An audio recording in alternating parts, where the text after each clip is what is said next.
You wake up in England in the 16th century, cold stone under your feet, smoke in your throat, and the sour-sweet smell of wax, wet wool, and human breath packed into corridors that never truly warm. The palace looks like a painting from a comfortable future. Tapestries, gilded saints, soft candlelight on carved oak. But you learn the truth in the first 10 seconds. This is not a home. It is a machine. It eats mistakes. It runs on glances. It is fueled by whispers. And if you speak one wrong sentence in the wrong ear, you don't get a second chance. You get a quiet door closing behind you. You get a name scratched from a list. You get a life erased without anyone admitting you existed. Here, one romantic story is not romance, it is policy. It is inheritance law. It is church power. It is land and money and fear. It is a country pivoting under a single desire so sharp it can cut through a 1,000-year relationship with Rome. You are in the court of Henry VIII, and you are about to discover why a woman's presence can become a lever long enough to move an entire kingdom.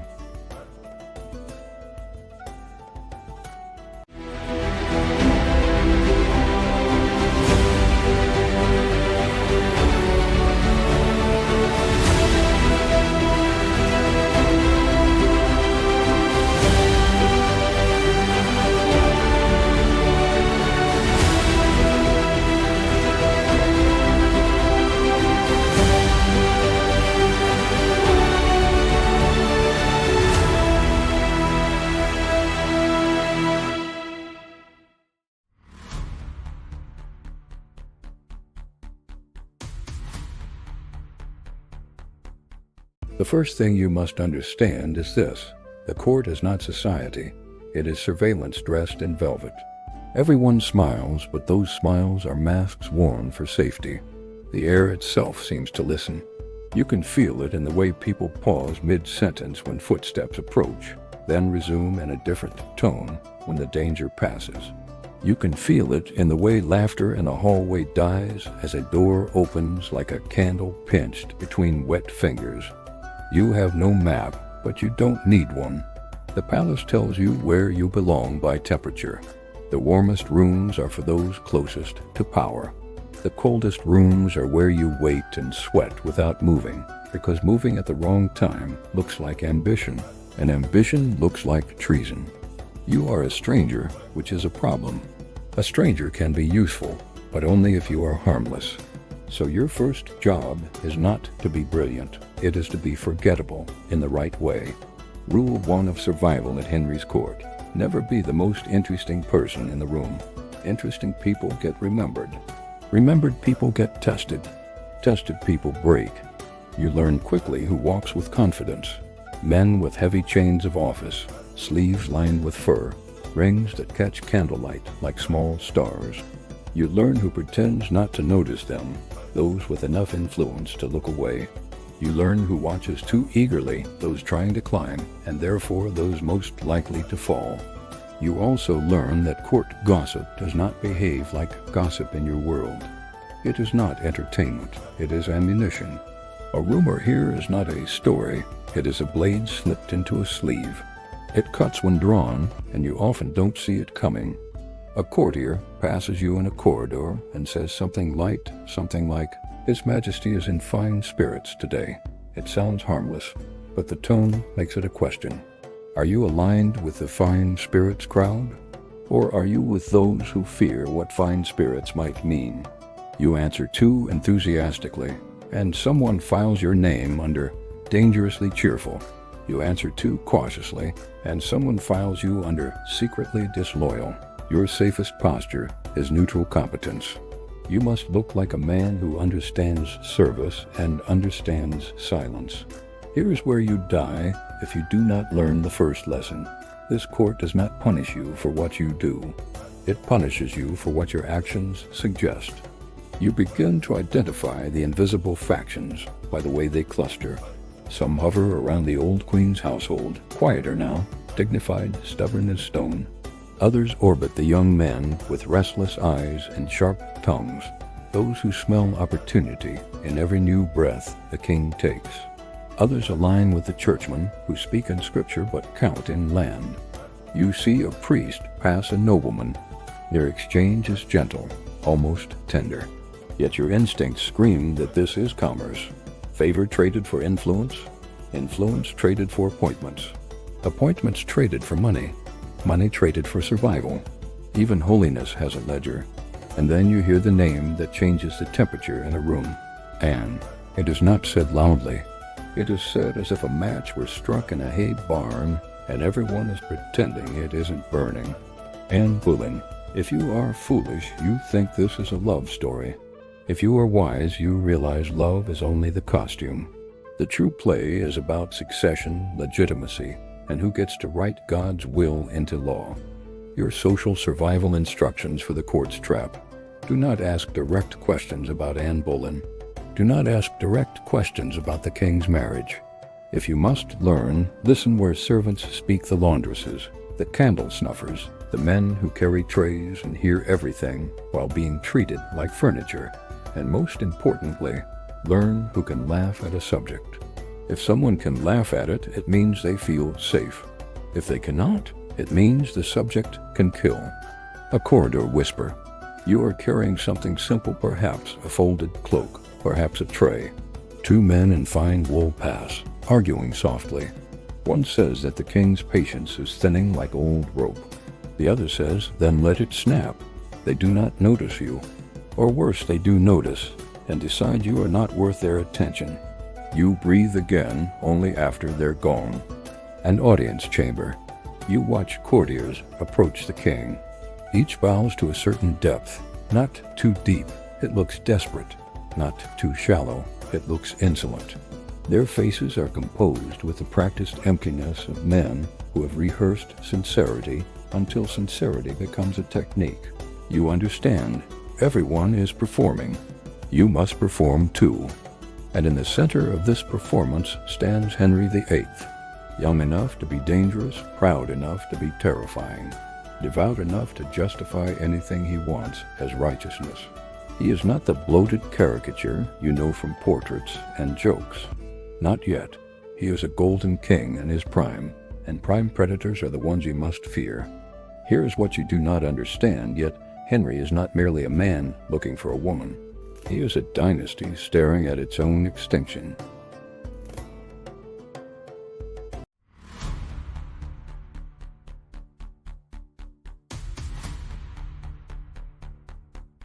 The second act begins with something that sounds mundane in a modern ear, a child, or rather the absence of a particular kind of child. A son, a legitimate male heir. In your world, the gender of a successor is a political question, sometimes a symbolic one, sometimes a cultural one. Here it is existential. This kingdom remembers what happens when succession is disputed. England does not forget its own wounds. The Wars of the Roses are not a distant legend to these people.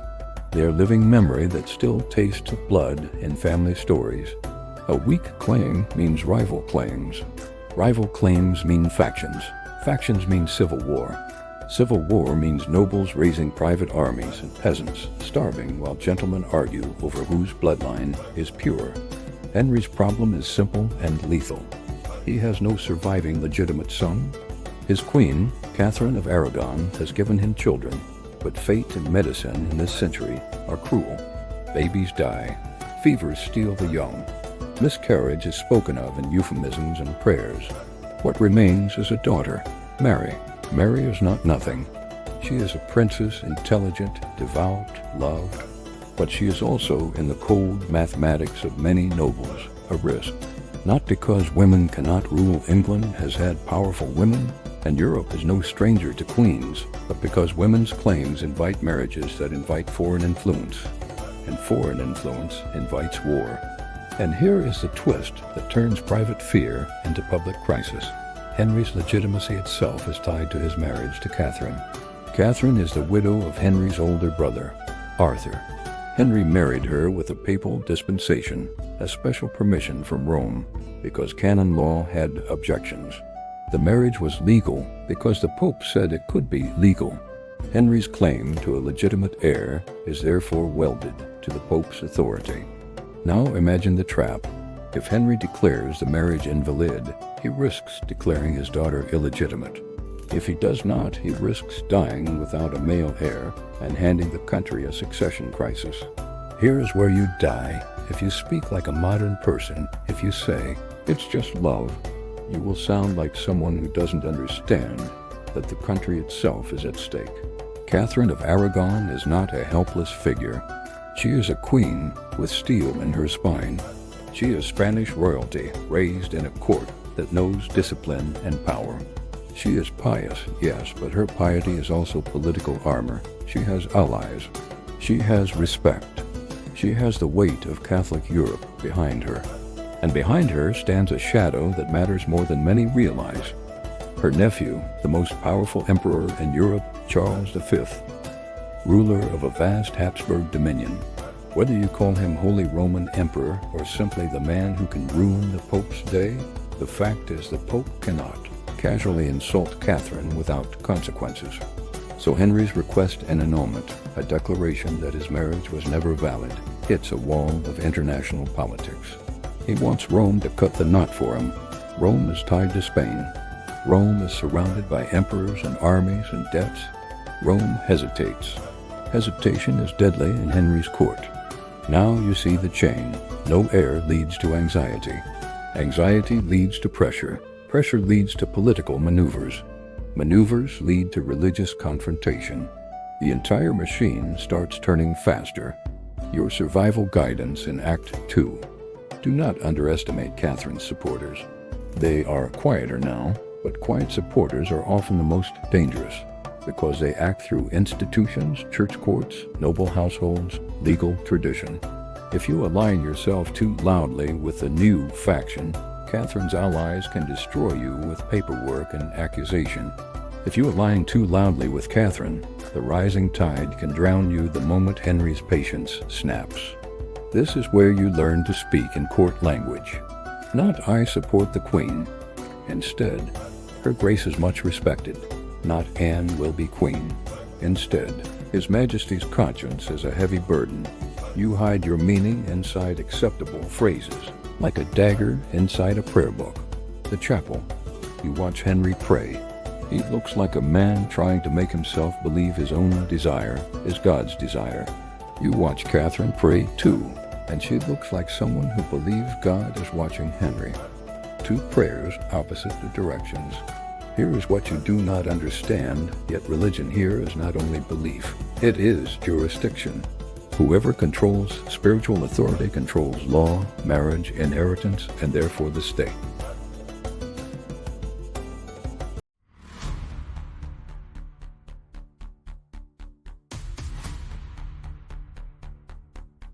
Anne Boleyn enters your story not as perfume and poetry, but as geometry. She changes the angles of power. She is not the first woman Henry has desired. The court is full of beauty. The king is full of appetite. But Anne is different in the way that matters most at court. She does not behave as if she is lucky to be noticed. She has spent time in continental courts, France, the sophisticated world of diplomacy and fashion and sharper political instincts. She has learned the performance of power. She understands that in a palace, refusal can be more valuable than consent, because refusal makes men chase, and chasing makes men invest, and investment makes men justify. No erotic detail is necessary here. The mechanics are enough. Anne becomes the focus of Henry's desire, and Henry's desire becomes the engine of policy.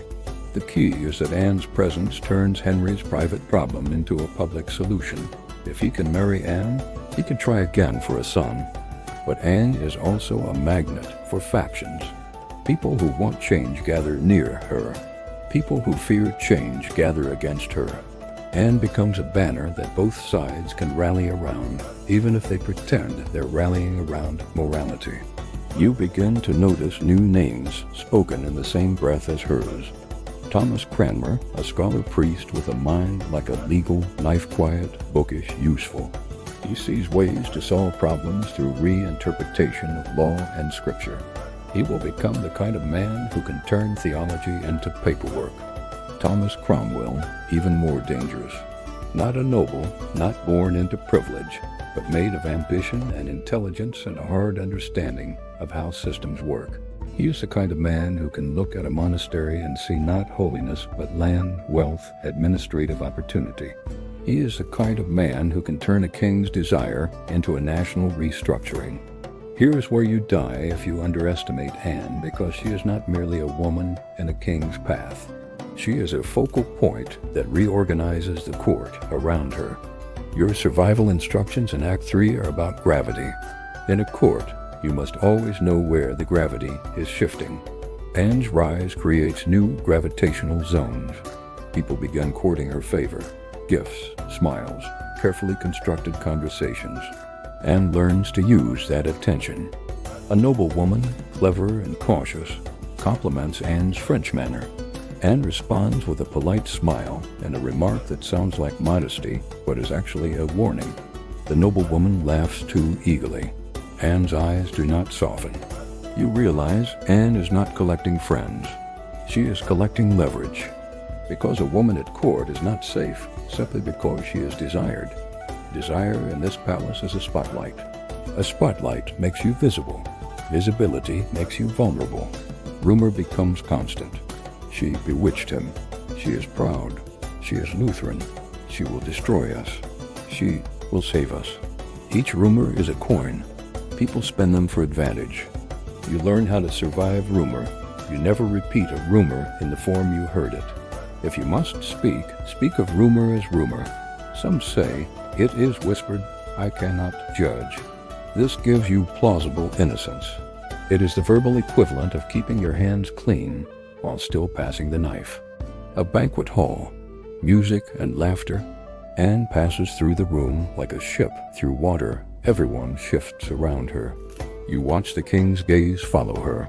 You see the queen's composure like a held breath. You see a bishop's tight jaw. Everyone in the room understands the stakes. Everyone smiles anyway. Here's what you miss if you watch only the king. Anne's rise is also the rise of men who need her to rise because their futures are tied to hers. The more Henry wants Anne, the more desperate he becomes to solve the problem Rome refuses to solve. And the more Rome hesitates, the more Henry's pride hardens into a doctrine that he does not need Rome at all.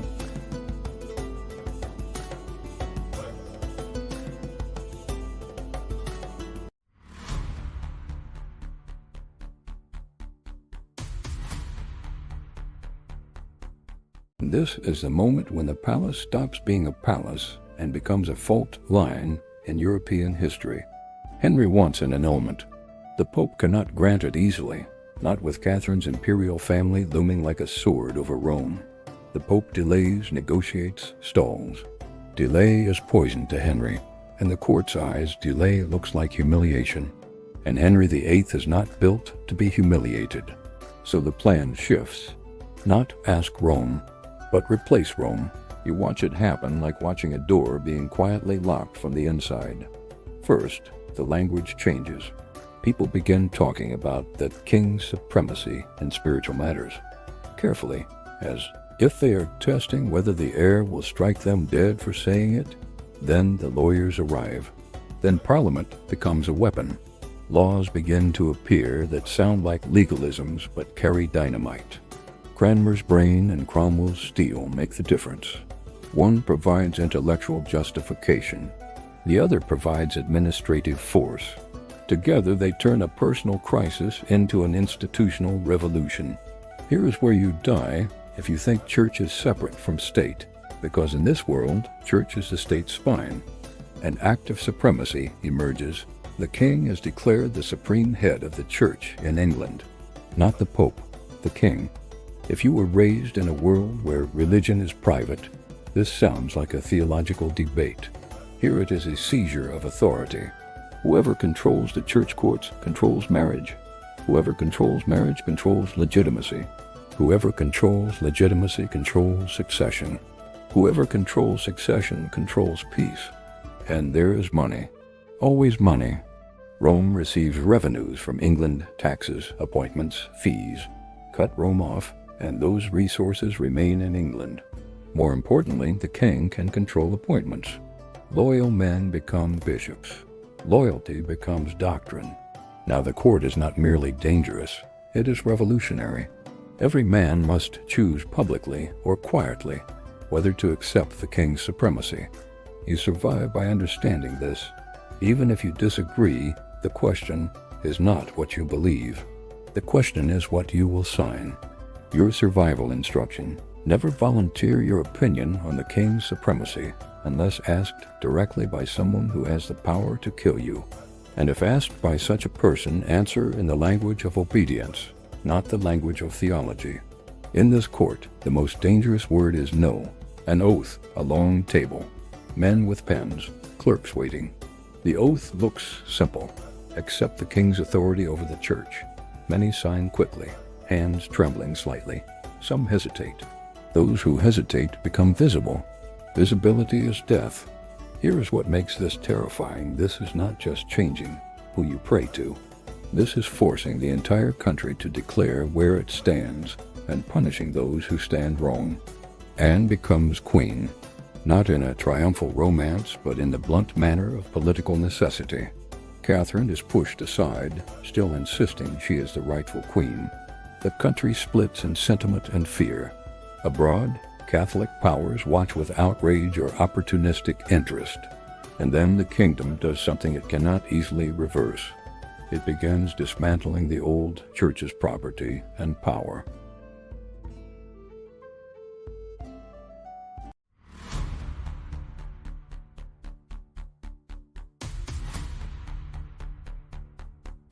You think the danger is the king's temper. It isn't. The real danger is what happens if he dies tomorrow. No son, a daughter whose legitimacy can be questioned. A marriage declared invalid by half the realm and sacred by the other half. This is not romance. This is a succession vacuum. And succession vacuums do not stay empty. They fill with armies. You walk through London and the air feels stable. Markets function, ships unload goods, bells ring for prayer. But beneath that normal rhythm is a calculation everyone is making privately. Who do I support if the king dies tonight? You hear the phrase, the late wars, spoken in hushed tones. Not foreign wars, civil wars. The wars of the roses. York, Lancaster, cousins slaughtering cousins. Noble houses raising banners. Fields soaked in English blood. It wasn't long ago. Many fathers here remember fathers who fought. Many estates here changed hands not by marriage, but by execution. And now the question returns, if there is no uncontested male heir, who claims England? Mary, backed by Spain and Catholic Europe? A Protestant faction backed by reformers? A distant noble with a fabricated genealogical thread? When dynasties crack, ambition becomes contagious. In taverns you hear arguments disguised as theology. It is God's will. God would not deny a king a son. God punishes disobedience. No one says what they mean. They mean, if this marriage fails, who holds the sword? You notice how nobles reinforce their households quietly. More men in livery. More weapons inspected. More horses maintained. Not openly mobilizing, just preparing. Preparation is not rebellion yet, but preparation is the shadow of rebellion.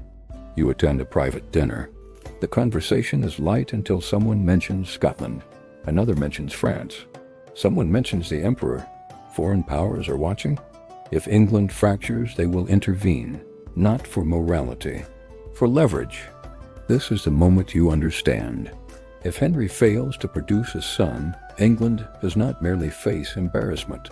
It faces invasion, proxy war, internal rebellion. The king's obsession with an heir stops looking like vanity. It starts looking like triage.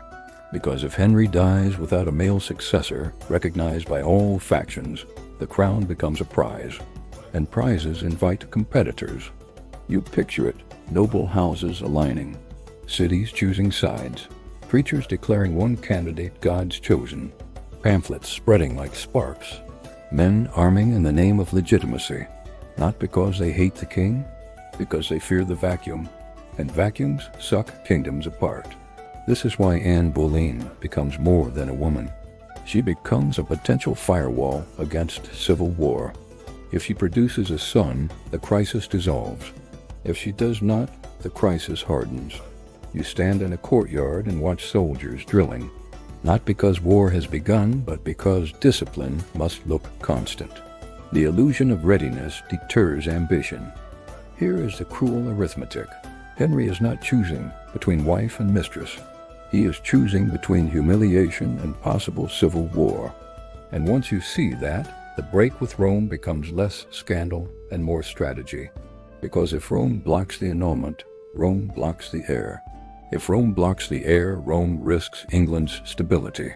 And Henry will not allow an external authority to hold the key to England's peace. So he does the unthinkable. He moves the key. Not because he hates Rome, because he fears the alternative. You walk back through the palace, and suddenly every decision feels heavier. This is not about desire. This is about preventing another generation of Englishmen from dying in fields over whose bloodline is pure. The war has not started, but it is close enough that everyone can smell it. And that smell is what pushes a king to fracture 1,000 years of religious obedience.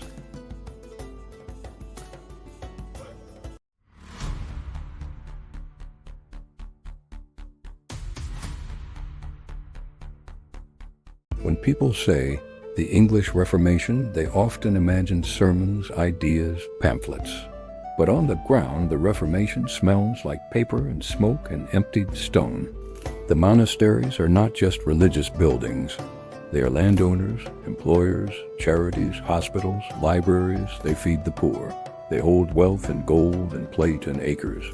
They are a parallel infrastructure. Cromwell looks at them and sees three things: money for the crown, land to reward loyal supporters, and a way to destroy potential opposition. So the dissolution of the monasteries begins. Not politely, commissioners arrive, inventories are taken, accusations are written. Monks are pressured to surrender. Some comply, some resist. Resistance is punished. Here is where you die if you assume good people are safe, because in a purge, virtue is a charge. Holiness can be reframed as disobedience. You can feel the country changing through the way people speak. In inns, travelers lower their voices. In markets, people glance around before discussing the closure of a monastery that had fed their neighbors. Some rejoice because they hope for cheap land. Some grieve because their local safety net is being ripped away. In court, the purges have a rhythm. First, the obvious enemies, then the quiet doubters, then the people who once seemed safe but are now inconvenient. This is where you understand the horror of a system driven by legitimacy and fear. It does not stop at its stated goal. It keeps consuming. You witness the case of a man like Thomas More, learned, respected, who refuses to accept the king's supremacy. He is not a rebel with an army. He is a conscience with a pen that is enough to kill him, not for what he does, but for what his refusal symbolizes. That someone can say no to the king and remain honorable. The system cannot tolerate that symbol. A quiet arrest, no dramatic chase. A man is escorted from his home. His family watches helplessly. The street is silent. People look away. They do not want to be remembered as witnesses. Here's what breaks people psychologically. Fear becomes normal. The extraordinary becomes routine. That's how a society changes. Even Anne is not safe, because the machine she helped set in motion does not care about gratitude. It cares about outcomes. And the outcome Henry still needs is the same: a legitimate male heir. Anne gives birth to a daughter, Elizabeth, a girl who will one day define England. But in this moment, she is not the solution Henry demanded. Pregnancies fail. Tension grows. The court's wind changes direction. People who once smiled at Anne now hesitate before approaching her. Those who invested in her now fear being crushed with her if she falls. Cromwell's relationship with Anne turns hostile. Their interests diverge. The king's attention drifts. A new woman appears in the periphery.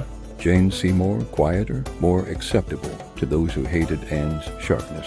The court shifts again. Anne is accused.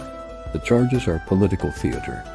adultery, treason, and crimes that allow the king to remove her without admitting his own error. The details are lurid in rumor, but the mechanism is clear. If Anne can be legally destroyed, Henry can marry again without admitting he was wrong to break with Rome for her.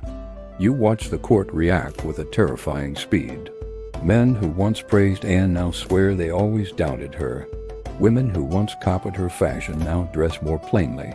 Survival rewrites memory in real time. A trial, more like a ritual than a search for truth. Faces composed, evidence thin or absurd. But the outcome is already written. The air in the room feels like a sealed jar. Everyone breathes carefully. Here is what kills you in courts like this. People do not need to believe the charges. They only need to believe the king wants them believed. Anne is executed. The event is controlled, not chaotic. No graphic description is needed. The power is in the coldness. A queen is removed as if she were peace on a board. The machine keeps turning. Within days, Henry is engaged again. The speed is the point. It tells everyone that no one is indispensable. Not even the woman who split England from Rome.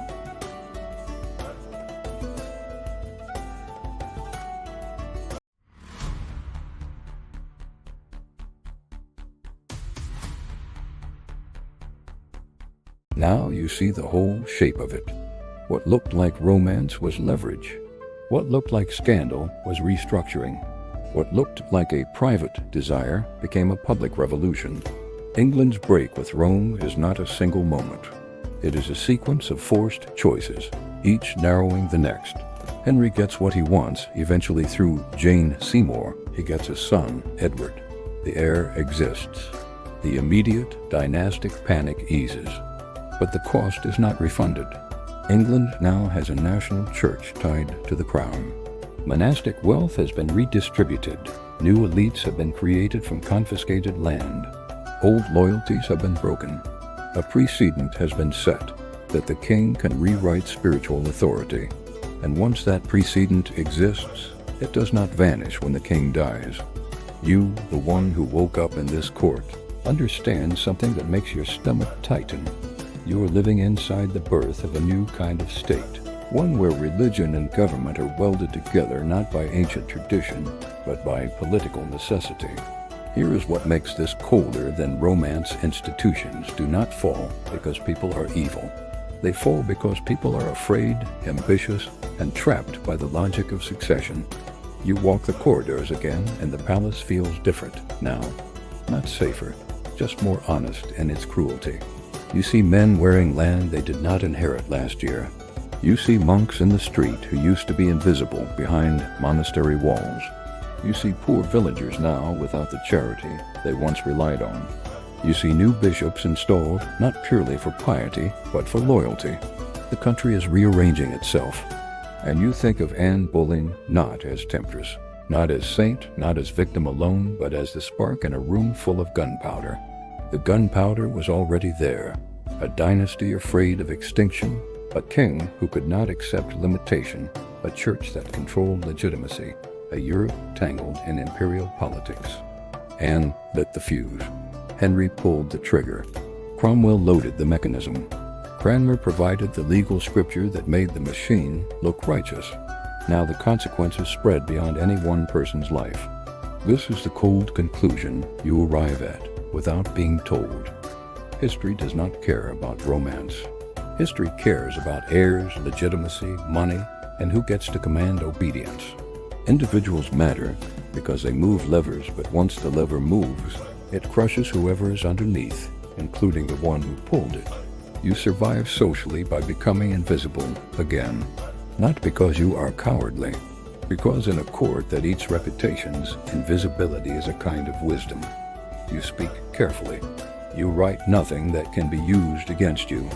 You never assume yesterday's ally is today's ally. You never assume today's king is tomorrow's king. You watch how fast love turns to law, and law turns to bloodless confiscation, and confiscation turns to new hierarchies. And you understand the final. The English church was not created because of a love affair. It was created because power needed An exit route, an institution that could declare what Rome would not. The affair was the headline. The air was the engine. The brake was the method. If you want the next episode in the same survival style, where you wake up inside another turning point, where a single decision breaks a world, then you already know the rule. Don't wait for history to become safe. History never becomes safe. It only becomes past, and you are awake inside it.